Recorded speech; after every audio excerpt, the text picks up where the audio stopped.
Hello friends, आज हम बात करेंगे डीएलएड फर्स्ट सेमेस्टर के बारे में।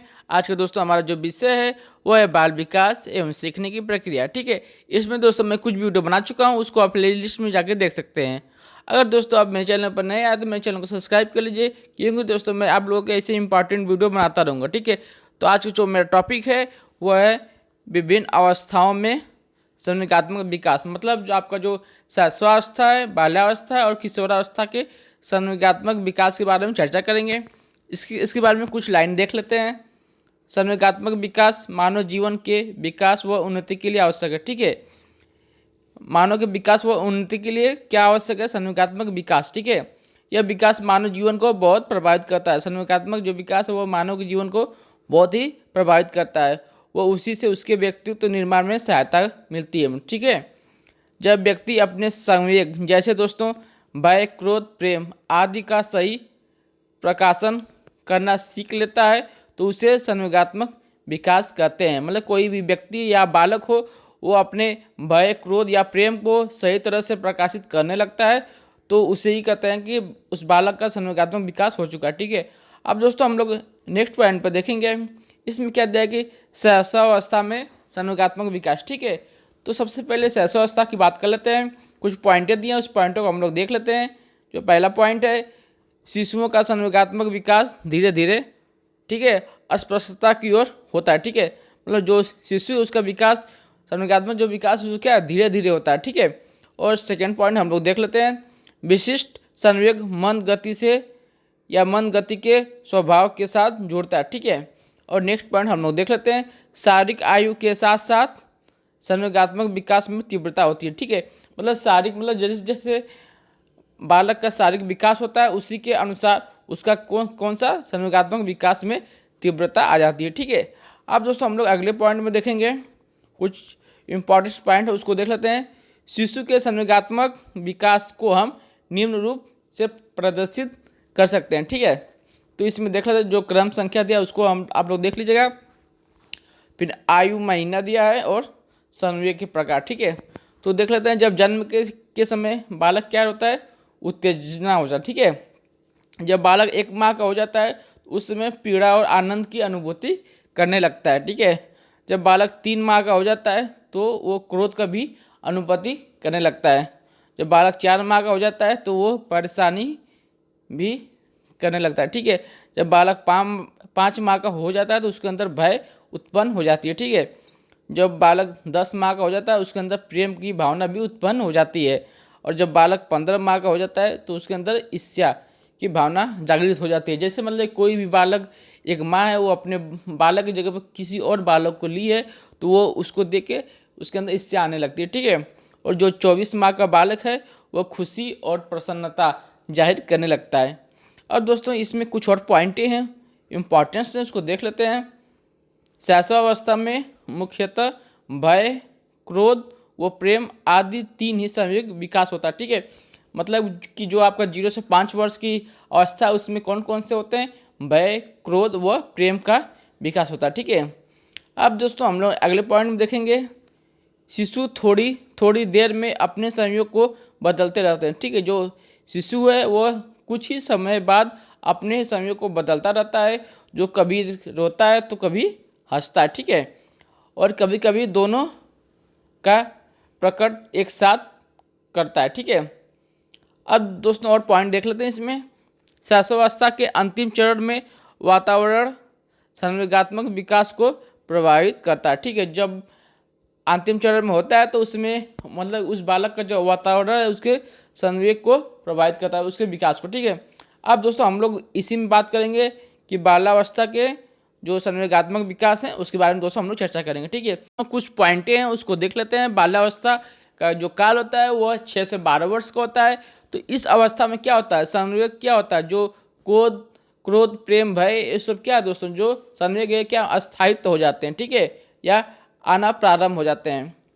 अब दोस्तों हम लोग सेकेंड पॉइंट की बात करेंगे, बालक संवेग व समाज के नियमों में समायोजन करने लगता है। ठीक है, बालक क्या होता है, जो संवेग और समाज के जो नियम है, जो उस का वातावरण है उसमें क्या करता है, वो समायोजन कर लेता है। ठीक है, वह प्रत्येक क्रिया के प्रति प्रेम, ईर्ष्या, घृणा व प्रतिस्पर्धा की भावना प्रकट करने लगता है, अपने को उपेक्षा से बचाता है। ठीक है, मतलब कि जिस जगह पे क्या कौन सा संवेग जारी करना होता है उसके अंदर वो चीज़ स्थापित हो जाता है, उसको करने लगता है। ठीक है, अब हम लोग नेक्स्ट पॉइंट में देखेंगे। इस अवस्था के अंतिम चरणों में वह संयोग पर नियंत्रण करना सीख लेता है। ठीक है, जब इस अवस्था का जब लास्ट स्टेज होता है, मतलब कि 11 से 12 वर्ष के समय, उस समय बालक जो अपने जो संवेग उस पर क्या करता है, नियंत्रण पा लेता है। ठीक है, अब दोस्तों हम लोग देखेंगे किशोरावस्था में संवेगात्मक विकास। ठीक है, इसमें देख लेते हैं। किशोरावस्था में प्रवेश करने पर किशोर या किशोरी से अनुशासित जीवन व्यतीत करने की आशा की जाती है। ठीक है, जब किशोरावस्था आता है तो किशोर हो या किशोरी, इन दोनों से उम्मीद किया जाता है कि वह अनुशासित जीवन व्यतीत करें, पर परिणाम ठीक इसके विपरीत होता है। ठीक है, लेकिन जो इसका परिणाम क्या होता है, इसके विपरीत होता है। हम उन्हें न तो बालकों की कोटि में रखते हैं न बड़ों की कोटि में। ठीक है, जो किशोरावस्था में बालक होते हैं वो न बालकों की श्रेणी में आ जाते हैं न बड़ों की श्रेणी में आ जाते हैं। ठीक है, इस अवस्था में सबसे अधिक संवेगात्मक अस्थिरता पाई जाती है। ठीक है, इसमें क्या होता है, जो संवेग है वो अस्थिरता पाई जाती है। ठीक है, अब दोस्तों हम लोग अगले पॉइंट में देख लेते हैं।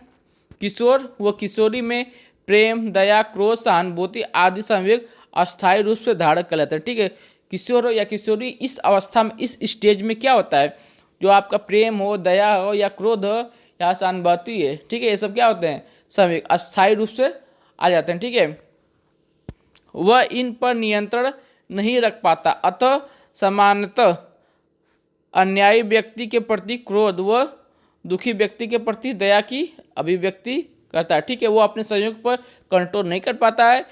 वो जैसा देखता है कि अगर कोई अन्याय व्यक्ति कर रहा है तो उस पर तुरंत वो क्रोध जाहिर करने लगता है, या कोई व्यक्ति अगर दुख है तो उसके संगे दया की भावना जागृत करता है। ठीक है, अब दोस्तों हम लोग और पॉइंट पे देख लेते हैं।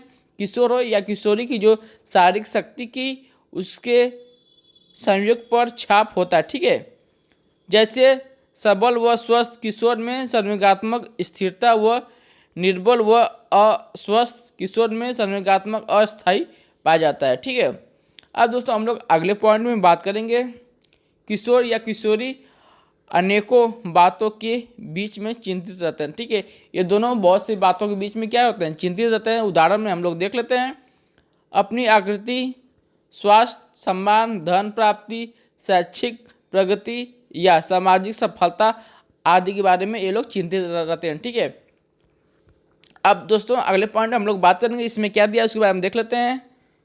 किशोर न तो बालक समझा जाता है न ही प्रौढ़। ठीक है, जो किशोर होता है वो बालक के कैटेगरी में भी नहीं आता है, न कि बड़ों मतलब प्रौढ़ की कैटेगरी में आता है। ठीक है, अतः उसे अपने संवेगात्मक जीवन में वातावरण से अनुकूलन में बहुत कठिनाई होती है। ठीक है, मतलब कि वो अपने संवेगात्मक जीवन में वातावरण से अनुकूल करने में, सामंजस्य स्थापित करने में उसको बहुत ही कठिनाई का सामना करना पड़ता है।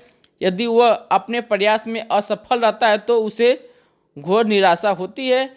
ऐसी स्थिति में वो कभी कभी घर से भाग जाता है। ठीक है, ऐसी स्थिति में क्या होता है, किशोर कभी कभी घर छोड़ के चला जाता है या आत्महत्या तक का शिकार हो जाता है। ठीक है, या वो आत्महत्या करने की कोशिश करता है या कर लेता है। ठीक है, किशोरावस्था में असाधारण रूप से शारीरिक व मानसिक परिवर्तन होता है। ठीक है, जो किशोरावस्था है उसमें क्या होता है, शारीरिक व मानसिक परिवर्तन दोनों होता है। ठीक है, किशोर और किशोरी दोनों में काम प्रवृत्ति इतना तीव्र होता है। ठीक है, इतना तीव्र होता है कि जो कि उसके संवेगात्मक व्यवहार पर बहुत अधिक प्रभाव डालता है। ठीक है, किशोरावस्था में संवेगात्मक विकास इतना विचित्र होता है कि किशोर या किशोरी एक ही परिस्थिति में विभिन्न अवसरों पर विभिन्न प्रकार का व्यवहार करते हैं। जो परिस्थिति एक अवसर पर उन्हें उल्लास से भर देती है, वही परिस्थिति दूसरे अवसर पर उन्हें खिन्न मतलब दुखी कर देती है। ठीक है दोस्तों, तो इसमें कुछ महत्वपूर्ण पॉइंट हैं, उसमें देख लेते हैं।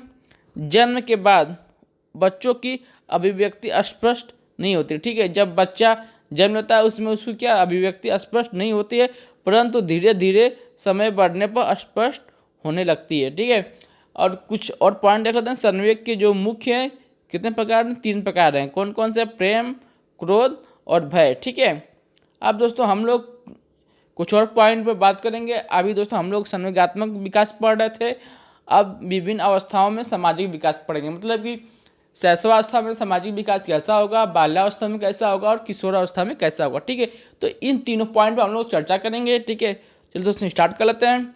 शैशवावस्था में सामाजिक विकास, इसमें कुछ लाइनें हैं उसको देख लेते हैं। शिशु जन्म से सामाजिक नहीं होता। ठीक है, क्या होता है? जो शिशु होता है या बच्चा होता है, जन्म से वो सामाजिक नहीं होता है। जन्म के बाद अपनी आवश्यकताओं की पूर्ति के लिए संपर्क में आने वाले व्यक्तियों के प्रति प्रतिक्रिया करता है। ठीक है, मतलब कोई बालक जब जन्म लेता है वो सामाजिक नहीं होता। ठीक है, जो अपनी आवश्यकताओं की पूर्ति के लिए वो किसी और के संपर्क में जो व्यक्तियों के संपर्क में आता है उन्हीं के प्रति वो प्रतिक्रिया करता है। इस प्रकार सामाजिक प्रक्रिया प्रथम संपर्क में प्रारंभ होकर जीवन पर्यंत चलती है। ठीक है, हम शिशु के सामाजिक विकास को निम्न प्रकार से व्यक्त कर सकते हैं। ठीक है, तो कौन कौन से प्रकार हैं उसको देख लेते हैं। ठीक है, तो इसमें माँ दिया है और इसमें सामाजिक व्यवहार का रूप दिया है। ठीक है, तो प्रथम माह में ध्वनियों में अंतर करना। ठीक है, मतलब कि प्रथम माह में वो अपनी माँ का ध्वनियाँ पहचान लेगा या कोई और बोलेगा उसकी ध्वनि को वो पहचान लेगा। ठीक है, जो द्वितीय माह होता है उसमें मानव ध्वनि पहचानना, मुस्कुराकर स्वागत करना। ठीक है, बालक के अंदर ये गुण आ जाते हैं। और जो तृतीय माह में होता है माता के लिए प्रसन्नता व माता के अभाव में दुख व्यक्त करना। ठीक है, जो चतुर्थ माह में होता है परिवार के सदस्यों को पहचानना। ठीक है, और जो पांचवें माह में होता है प्रसन्नता व क्रोध के प्रतिक्रिया व्यक्त करना। ठीक है, जो छठवें माह में होता है परिचितों से प्यार व अन्य लोगों से भयभीत होना। ये बालक के अंदर सामाजिक विकास हो जाता है। ठीक है, और नेक्स्ट पॉइंट देखेंगे 7वें महीने में अनुकरण के द्वारा हाव भाव सीखना। ठीक है, और जो आपका 8वां या 9वां महीना उसमें क्या होता है हाव भाव के द्वारा विभिन्न संयोग जैसे दोस्तों प्रसन्नता, क्रोध और भय को प्रदर्शित करना। ठीक है, इस समय 5 वर्ष तक यही संयोग बालक में होते हैं। ठीक है, और नेक्स्ट पॉइंट देख लेते हैं 10वें और 11वें माह में क्या करता है प्रतिछाया के साथ खेलना और नकारात्मक विकास। ठीक है, या वो बालक प्रतिछाया के साथ खेल रहा है तो उसको वो नकारात्मक विकास कहा जाएगा। और नेक्स्ट है दूसरे वर्ष की अवधि में, जब बालक दूसरे वर्ष में जाता है तब वह बड़ों के कार्यों में सहायता करना, सहयोग करना, सहानुभूति का विकास उसके अंदर आ जाता है। ठीक है, अब दोस्तों हम लोग कुछ और पॉइंट देख लेते हैं। तृतीय वर्ष, ठीक है, तृतीय वर्ष तक बालक आत्म केंद्रित रहता है। ठीक है, वह अपने लिए ही कार्य करता है। मतलब जो तृतीय वर्ष में जब बालक जाता है आत्म केंद्रित रहता है, लेकिन बस वो किसके लिए काम करता है? सिर्फ अपने लिए काम करता है, अन्य किसी के लिए नहीं करता। ठीक है, 2 या अधिक बालकों के बीच उसमें सामाजिकता का भाव विकसित होता है। इस प्रकार चतुर्थ वर्ष के समाप्त होने तक बालक बहिर्मुखी व्यक्तित्व को धारण करना प्रारंभ कर लेता है। ठीक है, शैशवावस्था के अंतिम वर्षों में शिशु का व्यवहार बाह्य परिवेश की ओर केंद्रित हो जाता है और शिशु मित्र बनाना, विचार विनिमय करना, अपने साथियों में समायोजन करना सीख जाता है। ठीक है, अब दोस्तों हम लोग देखेंगे बाल्यावस्था का या बाल्यावस्था में सामाजिक विकास कैसे होता है बालक का, उसके बारे में दोस्तों हम लोग देख लेते हैं। शिशु का संसार परिवार व बालक का संसार परिवार के बाहरी संगी साथी व विद्यालय होते हैं। ठीक है, जो शिशु का संसार है वो क्या होता है परिवार व बालक के संसार के जो बाहरी संगी साथी हैं या विद्यालय में जाता है तब होता है। ठीक है, अब सेकेंड पॉइंट देख लेते हैं बालक एवं बालिकाओं में सामाजिक जागरूकता। ठीक है, चेतना व समाज के प्रति रुझान होता है। ठीक है, इस कौन सा अवस्था में बाल्यावस्था में वो समूह का सदस्य होने के नाते समाज या समूह के आदर्शों का पालन करते हैं। मतलब उसके अंदर ये सामाजिकता का गुण आ जाता है। ठीक है, अब दोस्तों अगले पॉइंट में हम लोग चर्चा करेंगे इस आयु के बच्चे। ठीक है, बालक बालिकाओं अपने समूह अलग अलग बनाते हैं। ठीक है, कौन सी उम्र में जो बाल्यावस्था है उसमें क्या करते हैं, जो बालक हों या बालिकाएं हों, वो अपना अलग अलग समूह बनाकर कोई भी कार्य या खेल करने में अधिक प्रिय होते हैं। ठीक है, वे अपने समूह में नियमों का पालन करते हैं। ठीक है, और अगले पॉइंट में हम लोग देखेंगे दोस्तों, इस अवस्था में बच्चे मित्र बनाने लगते हैं। ठीक है, जो बाल्यावस्था के जाते जाते बीच में वो क्या करते हैं, वो अपने मित्र बनाने लगते हैं। वे अधिकतर कक्षा के सहपाठी को ही मित्र बनाते हैं। ठीक है, वो जिस क्लास में वो पढ़ रहे हैं उसी कक्षा के जो उसके सहपाठी होते हैं उसी के दोस्तों वो लोग मित्र बनाते हैं। अब दोस्तों और पॉइंट देख लेते हैं। इस आयु में बच्चे आत्मनिर्भर होने का प्रयास करते हैं। ठीक है, बच्चे क्या करते हैं, इसी आयु में आत्मनिर्भर होने का प्रयास करते हैं। वे घर से बाहर निकलकर अन्य बालकों के साथ समय बिताते हैं, कार्य भी करते हैं व निर्णय भी लेते हैं। उनमें आत्मसम्मान की मात्रा अधिक होती है। ठीक है, बाल्यावस्था में बालकों में प्रवृत्तियों, चारित्रिक गुण व नागरिक गुणों आदि का विकास होता है। ठीक है, कौन सा अवस्था में, बाल्यावस्था में चारित्रिक गुण भी और नागरिक गुण, मतलब एक अच्छा बालक बना। ठीक है, वे अपने माता पिता, अध्यापक आदि के व्यक्तित्व से प्रभावित होते हैं और उनकी विशेषताओं को सीखते भी हैं। इस अवस्था में बच्चे आत्मकेंद्रित या स्वार्थी नहीं होते, बल्कि वे समाज में अपने को समायोजित करते हैं। ठीक है, अब दोस्तों अगले पॉइंट में देखेंगे, इस अवस्था में बच्चों में नेता बनने की भावना दिखाई देती है। कौन सी अवस्था में, बाल्यावस्था में। वह सामाजिक प्रशंसा व स्वीकृति प्राप्त करने की प्रवृत्ति भी होती है। कौन सी अवस्था में, बाल्यावस्था में। ठीक है, अब दोस्तों हम लोग किशोरावस्था में देखेंगे सामाजिक विकास। ठीक है, तो इसके अंतर्गत कुछ लाइनें उसको आगे देख लेते हैं। किशोरावस्था मानव जीवन का अनोखा अवस्था होता है। ठीक है, जो किशोरावस्था क्या है, वह मानव जीवन का अनोखा अवस्था। ठीक है, क्योंकि उसके प्रति दूसरों के प्रति उसके दृष्टिकोण न केवल उसके अनुभवों में वरन उसके सामाजिक संबंधों में भी परिवर्तन आने या लाने लगता है। ठीक है, मतलब कि किशोर में क्या होता है, किसी दूसरे के प्रति उसका जो दृष्टिकोण अलग हो जाता है। ठीक है, और उसमें क्या होता है, सामाजिक संबंधों का परिवर्तन भी आने लगता है। इससे उसके सामाजिक विकास पर भी निम्न प्रभाव पड़ता है। तो कौन कौन से प्रभाव हैं वो पॉइंट के रूप में दिया, उसको देख लेते हैं। इस अवस्था में किशोर या किशोरी में आत्म प्रेम की भावना बहुत अधिक होती है। ठीक है, कौन सी अवस्था में, किशोरावस्था में आत्म प्रेम की भावना बहुत अधिक होती है।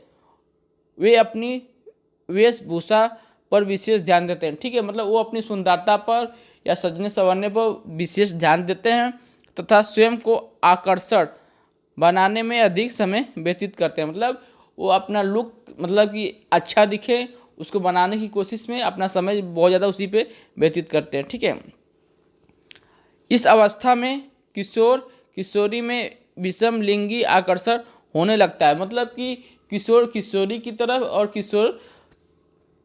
किशोरी किशोर की तरफ आकर्षण होने लगता है। ठीक है, इसलिए दोस्तों इसमें दिया गया विषम लिंगी आकर्षण। ठीक है, वे एक दूसरे के साथ समय बिताने के लिए उत्सुक होते हैं। मतलब किशोर किशोरी दोनों एक साथ समय बिताने के लिए उत्सुक भी होते हैं। और पॉइंट इसमें देख लेते हैं, इस आयु में बच्चे अपने समूह के सक्रिय व प्रतिष्ठित सदस्य बन जाते हैं। ठीक है, और वो समूह के लिए कुछ भी करने के लिए तैयार रहते हैं। मतलब कि क्या करते हैं, इस आयु के जो बच्चे हैं वह समूह में सक्रिय हो जाते हैं और किसी भी समूह के कार्य करने के लिए वो एक्टिव रहते हैं, मतलब तैयार रहते हैं। ठीक है, अब अगले पॉइंट दोस्तों हम लोग देखेंगे, इस आयु में बच्चों में आत्मसम्मान की भावना बहुत अधिक होती है। ठीक है, कौन सी आयु में, किशोरावस्था में। और वो अपने को बच्चा ना मानकर वयस्क मानने लगते हैं। ठीक है, वो अपने आप को अब बच्चा नहीं मानते, वो अपने आप को मानते हैं कि अब हम बड़े हो गए हैं। ठीक है, और पॉइंट देख लेते हैं, किशोर या किशोरी में संयोग की तीव्र अभिव्यक्ति होती है। वे अपनी इच्छाओं को समाज के मापदंड के खिलाफ भी पूरा करना चाहते हैं, इसलिए उनके समायोजन में अस्थिरता आ जाती है। ठीक है, क्योंकि इस उम्र में क्या होता है, संयोग तीव्र हो जाता है, मतलब अभिव्यक्त करना चाहता है और जो समाज के अंदर जो भी मापदंड है उससे भी ऊपर जाके अपना कार्य करना चाहते हैं। ठीक है, जिससे ये समायोजन करने में अस्थायी हो जाते हैं। अब दोस्तों तो दोस्तों ये वीडियो यहीं पर कंप्लीट होता है। आपको दोस्तों मेरा वीडियो कैसा लगा, अच्छा लगा तो कमेंट कीजिएगा, लाइक कीजिएगा, दोस्तों में शेयर कीजिएगा। अगर आप मेरे चैनल पर नए आए तो मेरे चैनल को सब्सक्राइब कर दीजिएगा। धन्यवाद।